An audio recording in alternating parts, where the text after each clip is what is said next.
Hey everyone, this is Fran from the 5-Minute Modeler. Hope you're all having a good day today. Today I have a short video on how I help our operators navigate my rail yards on my layout. As I indicated in previous videos, I have two yards, one based in Grand Rapids and the other in Petoskey, Michigan. My layout is point to point and trains run from one end to the other, terminating at either yard. I also have off-site locations. I don't have staging yards, but these act like staging yards, and cars go to those spots off the layout as directed by JMRI. So I use JMRI to manage the movement of the cars on my layout. The yards are set up with at least one inbound-outbound track and then several classification tracks. As I understand how the real railroads operate, and anyone please correct me if I'm wrong, when a train arrives at a yard, the cars are sent to classification tracks that are designated for the next location. In my case, I'll have a train coming in from Petoskey, and cars will be destined for various locations such as the C&O Wyoming Interchange, South Grand Rapids Industries, or maybe Kalamazoo. Each of these locations has a separate classification track, so when the train is broken down, cars are directed to the appropriate track. Then, when the next train is made up for the specific destination, cars are first pulled from that track. At least that's the theory. Here's a diagram of my yard, including the inbound-outbound tracks.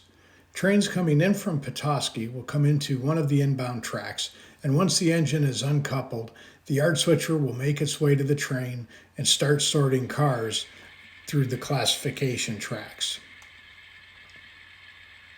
One thing I'll note, it does take a fair bit of time to make up a train. This job can take an operator a good half hour or more to prepare the train depending on the size of it. If the yard engineer is nice, he may even block the cars in the right order for you.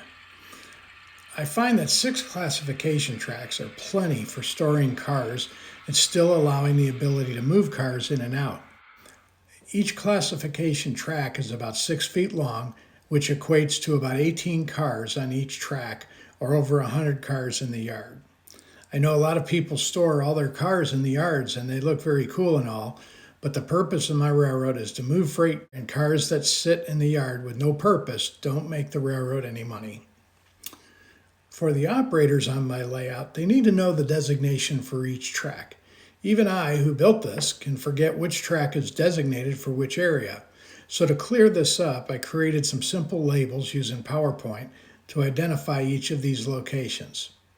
I really like PowerPoint as it has built-in rulers which I can then use to appropriately size the labels. I then glued these to some scrap styrene using Eileen's tacky glue. I like this glue because it does allow for adhering to plastic, paper, wood, and a variety of materials.